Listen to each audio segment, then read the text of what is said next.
Assalamualaikum warahmatullahi wabarakatuh. Terima kasih atas waktunya. Di sini kita tahu ya, kita bahas tentang agama. Agama di Indonesia ini kan lahir dengan pendapat yang berbeda-beda, dan semakin kesini masalah perbedaan itu semakin banyak gitu. Banyak orang yang menyalahkan menggunakan agama sebagai alat perpecahan seperti itu. Nah, pertanyaan saya, bagaimana cara membungkus problematika tersebut atau sebuah perbedaan menjadi sebuah seni yang indah? Terima kasih.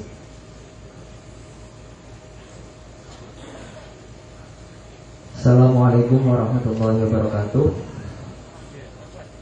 Nama saya Muhammad Barul Ulum, biasa dipanggil Sinde. Saya mau bertanya kepada seluruh yang bisa menjawab, seluruh orang yang bisa menjawab. Sebenarnya bumi itu datar atau bulat? Sudah, itu saja. Terima kasih. Assalamualaikum warahmatullahi wabarakatuh. Ini untuk dalam hal ini menurut perspektif Al-Quran ya, tetap tidak jauh daripada tema malam ini. Terima kasih. Tukaran ayo tukaran. Kamu itu datang seperti ngejak berantem. Pertanyaanmu juga. Ya bagus. Oke, monggo. Pertanyaan yang laki-laki dari tadi yang berikat sudah berpesan. Jawab, janganmu. Facebookmu apa? Orang bakal tak promosi no. Silahkan. Dan yang dari perempuan, bagaimana supaya agama itu menjadikan kita semuanya menjadi indah dan berkah? Monggo, siapa dulu? Kami persilakan. Agama, setiap agama itu mengandung nilai eksklusivitas dirinya. Artinya bahwa setiap agama itu mengklaim bahwa dirinya lah yang paling benar. Itu harus kita pahami. Misalkan saya ditanya, mohon maaf, agama Kristen itu benar atau salah? Berhubung saya ini orang yang beragama Islam, pasti saya menjawab salah. Begitu juga ketika ada orang Islam tanya pada orang Kristen, apakah agama Kristen itu benar? Jawabnya pasti benar. Nah, ini karena memang setiap agama mengandung nilai eksklusivitas dirinya. Akan tetapi bukan berarti terus kemudian kita meyakini kebenaran semua agama. Ya, ini karena hal yang menjadi prinsip di dalam Islam, bahwa inna dina indallahi Islam. Nah, dari prinsip inilah kemudian Allah Subhanahu wa taala mengembangkan dari ayat tersebut menjadi la ikraha fiddin, qad tabayyana rusydu minal ghayy. Jadi memang tidak ada paksaan dalam Islam itu untuk para orang-orang yang di luar Islam untuk dipaksa masuk Islam, ini memang tidak ada. Karena sudah jelas qad tabayyana rusydu minal ghayy, mana yang benar dan mana yang salah. Nah, dari pemahaman ini harus kita kembangkan bahwa nilai eksklusivitas yang ada di dalam masing-masing agama ini kita jadikan sebagai dasar untuk saling menghormati, untuk saling istilahnya bukan untuk saling membenarkan ya, tapi untuk saling menghormati, itu saja. Karena memang negara kita ini bukan negara Islam, ada beberapa agama yang diakui di Indonesia, maka kita harus menghormati itu tanpa meyakini kebenaran agama lain. Itu saja. Kita tidak meyakini kebenaran agama lain bukan berarti kita tidak menghormati. Kita tetap menghormati. Toh nyatanya ketika mereka menjalankan ibadah masing-masing, kita tidak mengganggu mereka. Ketika mereka melakukan aktivitas keagamaan mereka, silahkan. Kita tidak berhak untuk mengganggu mereka. Nah, inilah yang harus kita jadikan sebagai prinsip. Perbedaan masing-masing yang ada di dalam agama ini tidak bisa kita jadikan sebagai hal yang justru bisa memecah belah umat ya. Akan tetapi bagaimana kita ini bisa berdakwah dengan cara berseru, bukan berdakwah dengan cara berseteru ya. Perbedaan-perbedaan yang ada ini kita lihat sebagai warna-warni kehidupan yang ini justru menjadi keindahan tersendiri. Sebagaimana ketika kita melihat warna-warni pelangi. Jika pelangi itu hanya satu warna, itu tidak indah. Makanya di sana ada warna-warni kehidupan dengan segala perbedaan yang ada. Kita harus berpegang teguh pada prinsip keyakinan bahwa agama yang kita peluk ini adalah benar. Agama yang lain harus kita hormati, bukan terus kemudian kita perangi, bukan kemudian kita musuhi. Ya, itu yang menjadi prinsip. Kemudian yang kedua, pertanyaan mengenai bumi itu bulat atau datar. Karena ini mesti terkait dengan istilah kaum bumi datar. Di Syekh Muhammad Syekh Ramadan Al-Quti dalam kitab Layatil Batil, ya, itu menjelaskan bahwa bumi itu bulat, tapi tidak bundersel, tapi elips. Elips, ya, betul. Itu Syekh Muhammad Syekh Ramadan Al-Quti dalam kitab Layatil Batil, silahkan dibuka, ya. Kalau di dalam Al-Quran, entah itu ilmu saya belum sampai atau bagaimana, ini yang dijelaskan ini tidak menjelaskan secara detail, ya, karena itulah konsep grand teori Al-Quran. Jadi Allah ini hanya sekedar menjelaskan secara umum, ya, teori umumnya. Nah, untuk masalah detailnya ini diserahkan kepada akal manusia untuk bagaimana menemukan detail dari hal tersebut, ya. Jadi itu yang bisa kami sampaikan.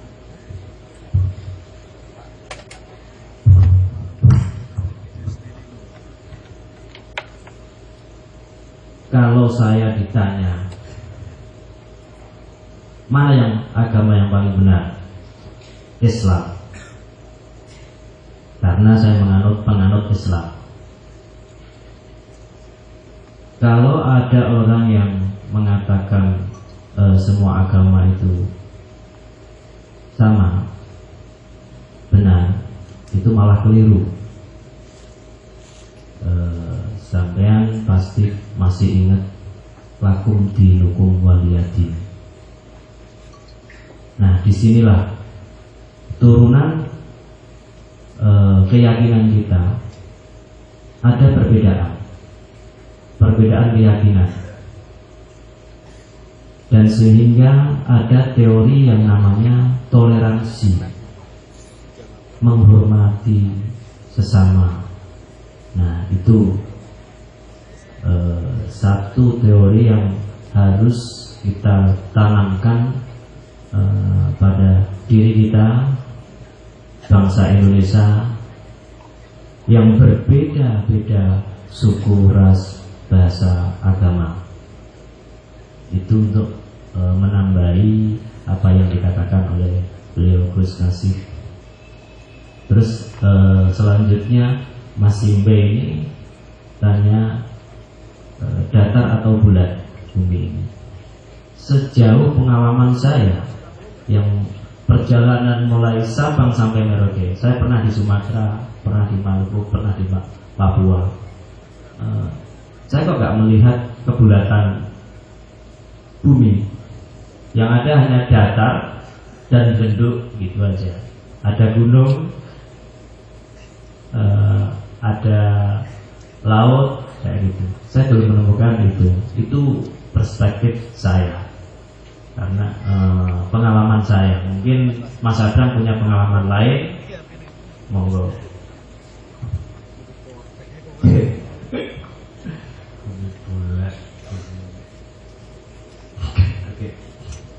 Mungkin saya merespon yang pertama tadi tentang perbedaan, Mbak, ya. Setahu saya perbedaan itu, potensi perbedaan itu di mana-mana, nggak hanya urusan agama.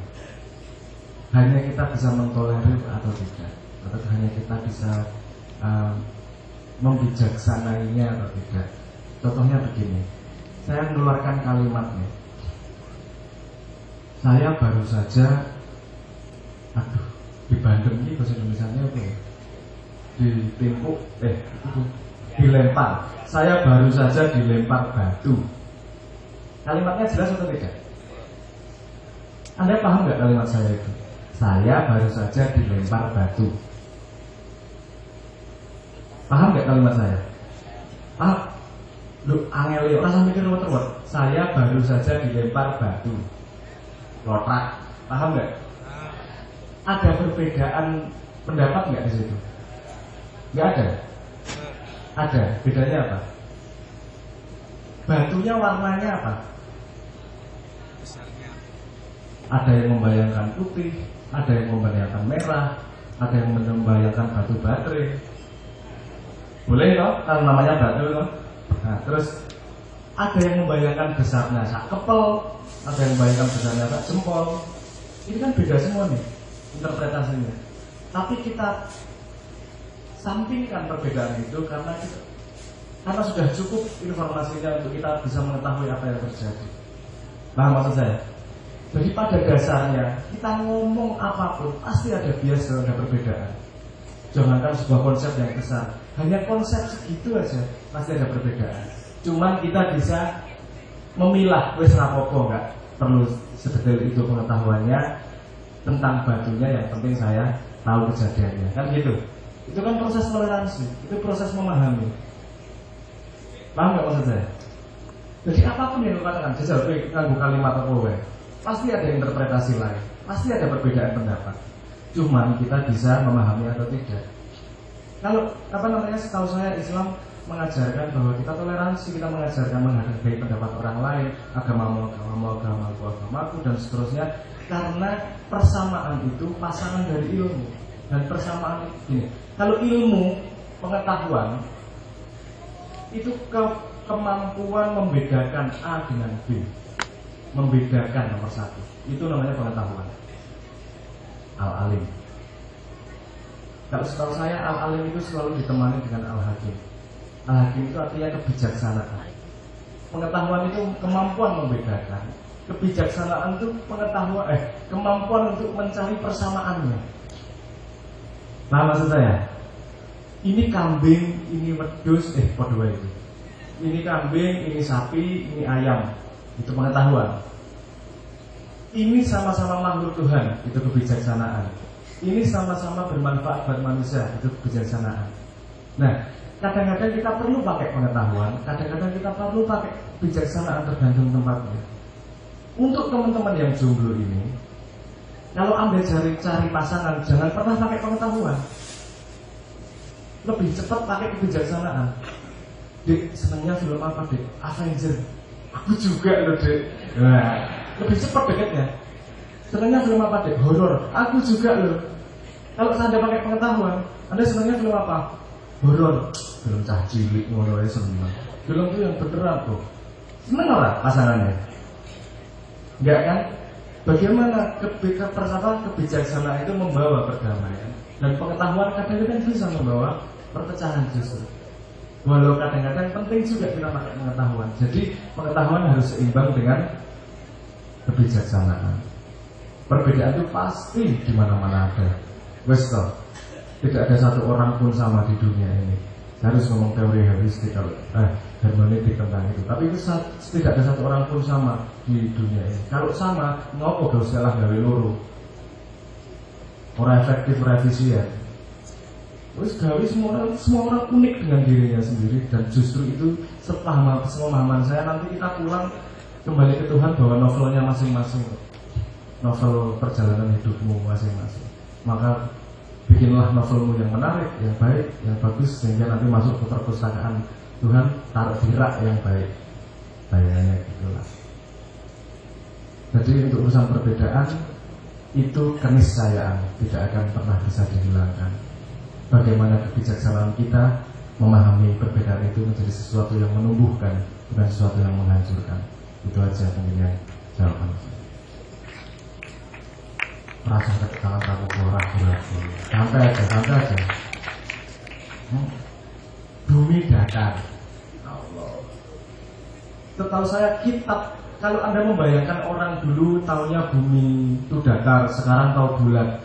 Sepengetahuan saya, buku tertua yang sudah menulis bahwa bumi itu bulat itu buku Surya Siddhanta dari Vedic itu, dari malah kalau agama jadi budaya Hindu jadinya, tapi dari peradaban Vedic itu Surya Siddhanta sekitar 34 sebelum Masehi itu sampai sekarang tulisannya masih ada mengatakan bumi itu bulat. Dan setahu saya peradaban dulu banyak yang mengatakan bumi itu bulat.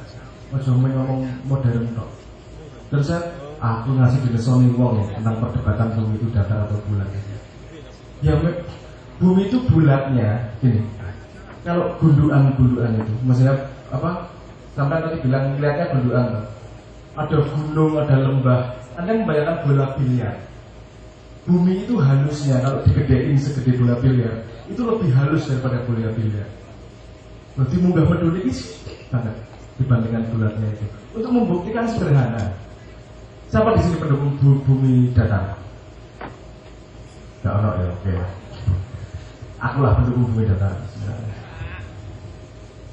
Bumi datar kalau ditanyain gimana matahari itu terjadi, bumi datar ngomongnya gini, matahari itu terjadi seperti spotlight. Dia cuma gedenya sekitar 5 km diameternya. Dia ngelilingi bumi gini nih, datar. Kelilingnya bukan ngelilingi bumi bulat, kelilingnya gini teorinya bilang. Jadi mubeng mendure piring gitu. Teorinya gitu. Kalau bumi bulat mengatakan matahari itu gini, bulan itu memutari buminya gitu. Nah, membuktikannya sederhana. Kalau matahari muternya kayak piring ini tadi, dia tidak akan pernah tenggelam di horizon. Dia pasti menjauh, kecil-kecil, lama-lama hilang. Mendekat lagi, lama-lama jauh menghilang. Kalau dia tetap gede dan tenggelam ke horizon, misalnya di pantai. Di pantai buminya menjauh atau tenggelam mataharinya? Tenggelam, lama-lama tenggelam di horizon atau mengecil terus jauh, terus gede lagi gitu atau tenggelam? Tenggelam itu hanya bisa terjadi kalau bumi bulat. Nah orang kecil mesti menjauh gitu. Nah bumi itu, jadi sepemahaman saya, dari pengetahuan saya, bumi itu bulat. Tapi kita Quran ngomongnya sangat general. Saya bisa membuat argumentasi di mana bumi itu datar. Ya. Ada yang namanya, bahasa Indonesianya apa ya? Dalam teori relativitas mengatakan bahwa ketika kita bergerak mendekati kecepatan cahaya, panjang itu bisa menjadi semakin pendek, waktu itu bisa melambat. Kalau saya bergerak mendekati kecepatan cahaya mengarah ke bumi, buminya jadi kelihatan seperti piring. Tidak akan ada ketebalannya, karena ketebalannya menciut. Karena kecepatan saya seperti mendekati kecepatan cahaya. Jadi bumi yang bulat ini pun dari sudut pandang tertentu ini bisa jadi datar. Jadi nggak mudah kita ngomong benar atau salah. Kita ngomong benar salah itu harus jelas dulu. Frame of reference harus jelas dulu. Kita dari sudut mana mandangnya. Kalau sudut pandangnya dari sudut pandang manusia, bumi itu bulat. Kalau dari sudut pandang misalnya ngomong malaikat itu seperti cahaya, dari sudut pandang cahaya, bumi itu iso kok bentuknya kalau ngomong banyak masalah. Karena cahaya itu sendiri tidak mengalami waktu itu. Cahaya kita lihat seret 3 detik, dia jauhnya segini. Kalau manusia hidup dari kecepatan cahaya, seperti cahaya, gak ono yang namanya waktu. Bahkan dunia pun tidak selebar ini, dunia hanya setitik, seperti 1 titik. Loh, betapa dunia ini masih sangat-sangat buta kita lihat. Dan fisika matematika yang mempelajari jagat raya ini maksimal hanya 4% dari jagat yang bisa dipelajari. Wis gaya 4% itu. Ya Allah. Kita ini pengetahuan manusia itu pengetahuannya masih amat sangat rendah. Jadi menjawab apakah bumi datar atau bulat, Anda mencari kebenaran yang paling benar. Saya tanyain gini berarti, bumi bulat atau datar dari sudut pandang siapa? Dari sudut pandang manusia. Manusia yang bergerak pada kecepatan berapa? Oh, mendekati kecepatan cahaya. Arahnya kemana? Pada Euclidean space atau non-Euclidean space? Jawabannya betul kan? Iya. Anda pikir realitas hanya satu ini? Realitas amat sangat banyak. Realitas itu. Saya belum ngomong multidimensi, saya belum ngomong string teori, ruwet rakaruan. Jadi orang sains sendiri nggak bisa ngomong ini yang paling benar. Jadi apa yang bisa kita lakukan? Bukan mencari kebenaran, bukan memastikan kebenaran, tapi bergerak ke sesuatu yang lebih benar. Karena kebenaran yang kita pahami, setahu saya, adalah kesalahan yang belum kita pahami ketika pengetahuan kita menjadi lebih luas. Itu saya memahami dari ihdinas siratal mustaqim. Tunjukkan jalan yang benar. Berarti Dewi ini salah terus loh.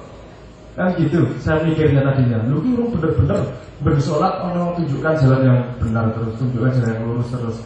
Tapi ternyata kebenaran itu bukan seperti pilihan ganda. Kalau A benar B salah, kalau B benar C salah, enggak gitu. Kebenaran itu semakin presisi.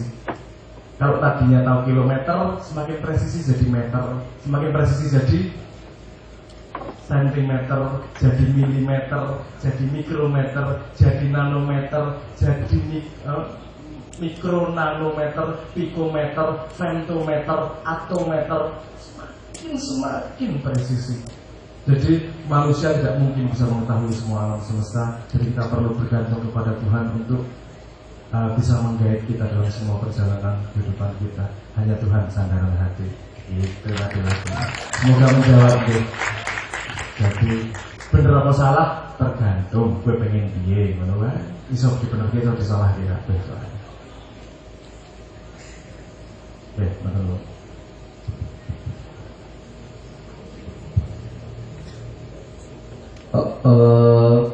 Sebelum closing semua pemateri, ini ada satu hadiah bagi tadi penanya. Saya mohon bagi yang bertanya tadi untuk maju ke depan. Melek kan mas? Oh iya weh. Tadi bapak-bapak yang bertanya agak ganteng. Iya monggo. Tawaannya cah pondok ini. Gak wani ini aku.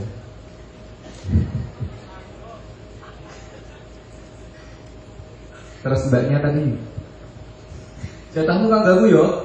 Oh ya wes. Boleh buat jaluk. Monggo wes.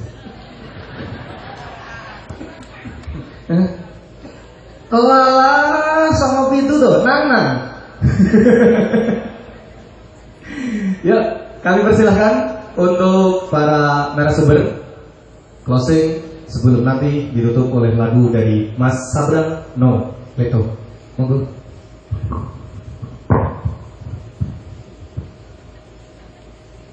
Kawula ngutip ngendikanipun Rama Kyai Sya'roni Ahmadi.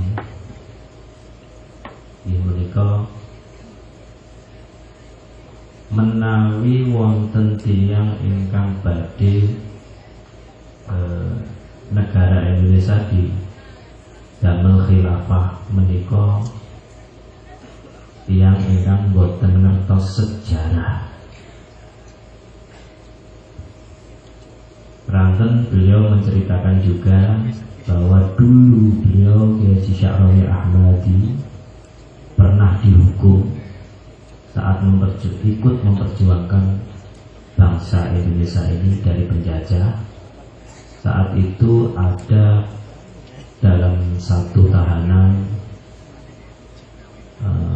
ada beberapa agama, orang lain beragama lain, orang Kristen, Hindu, Buddha, dan mereka dalam tahanan itu saling menghormati. Makaten saking kawula wassalamualaikum warahmatullahi wabarakatuh.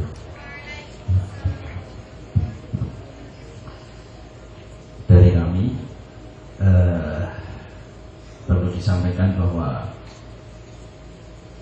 an-nasu a'da'u majahil. Manusia itu musuh utamanya adalah kebodohan. Jadi generasi-generasi santri-santri ujiah khususnya musuhilah kebodohan itu dengan cara bagaimana kalian meraih ilmu pengetahuan, ilmu agama, dan jangan sampai kalian ketika masih dalam bangku sekolah ini seenaknya sendiri ya. Jadi saya tuh dulu waktu di Kuciah, saya juga alumni Kuciah. Yang namanya pelajaran umum itu kan biasanya santri Kuciah itu alergi ya. Apalagi kalau matematika mas. Jadi itu baru terasa itu sekarang ya. Dia matematika seringnya bolos. Jadi itu baru terasa sekarang Allah ya. Jadi betul itu bahwa kenapa dulu tidak memperdalam matematika, yang ketika kita sudah memperdalam matematika kita sinergikan dengan ilmu agama, kita kawinkan dengan ilmu agama, Masya Allah luar biasa hasilnya. Jadi makanya kita ingat bahwa an-nasu a'da'u majahil, manusia itu musuh utamanya adalah kebodohan. Maka hilangkanlah kebodohan itu dengan cara belajar yang sungguh-sungguh. Terima kasih. Ya, itu adalah closing dari kedua narasumber. Dan Tadi pertanyaannya pada malam hari ini diskusinya rata-rata adalah trending topik di semua permasalahan. Masalah agama dijadikan alat, masalah bulat atau datar. Ingat teori bulat atau datar, ingat filosofi tahu. Saat segi empat dia akan menjadi datar. Saat dijual di dalam tol ada spekernya, namanya tahu bulat. Itu saja. Jadi tidak usah ribut-ribut. Sing penting rukun, mangan tahu bareng. Kowe kepiye-piye ya Allah, sing penting ayo jagong bareng. Kowe dulurku, aku dulurmu, kita adalah Indonesia. Itu adalah penutup kalimat terbaik yang pernah saya ucapkan di dunia ini. Oke, terima kasih. Saya host magang sekali lagi. Mohon maaf yang sebesar-besarnya kalau malam hari ini ngenyek mas-mas. Kamu sih pantes. Kamu juga kan, saya mohon maaf. Mbaknya tadi yang mas yang tak panggil nang, saya mohon maaf yang sebesar-besarnya. Nanti kalau kita ketemu di jalan, saya itu adalah saudaramu ya. Kapan-kapan ajak aku ngopi, bayari ya. Dan apabila ada kesalahan dan kekhilafan, saya mohon maaf yang sebesar-besarnya. Mohon dimaafkan. Jangan sampai kalimat saya melukai hati panjenengan semuanya. Ya, studi ya. Kerso nggih? Nggih Pak nggih? Nggih Bu nggih? Nggih, dari saya host yang masih magang, Jimun nama saya. Wallahu wali taufiq wal hidayah. Assalamualaikum warahmatullahi wabarakatuh. Kita sambut dengan tepuk tangan yang meriah. Sabda no reto dengan Wakijo lan sedulur.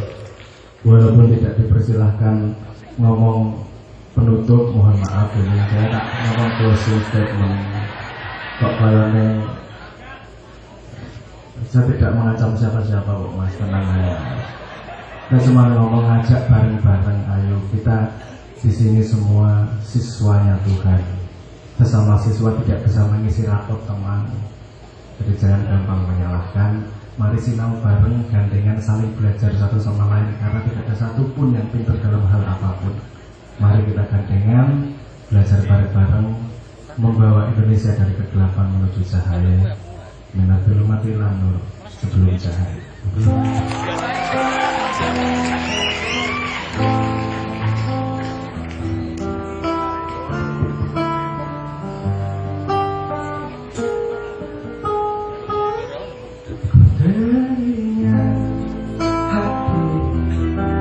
Bertahun mimpi, kemana kau pergi cinta? Perjalanan sunyi yang kau tempuh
Ya Allah Tuhan kami, semoga saudara-saudaraku di sini semua selalu Engkau jaga rezekinya, selalu Engkau jaga manfaatnya, Engkau beri rezeki pengetahuan dan kebijaksanaan dalam hatinya.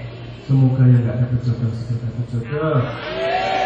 Rugi ini. Semoga yang punya utang bisa segera bayar utang. Semoga yang gak bisa bayar utang, yang utangin lupa kalau pernah utang.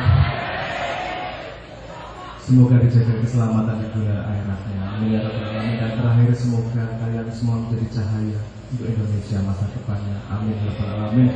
Allah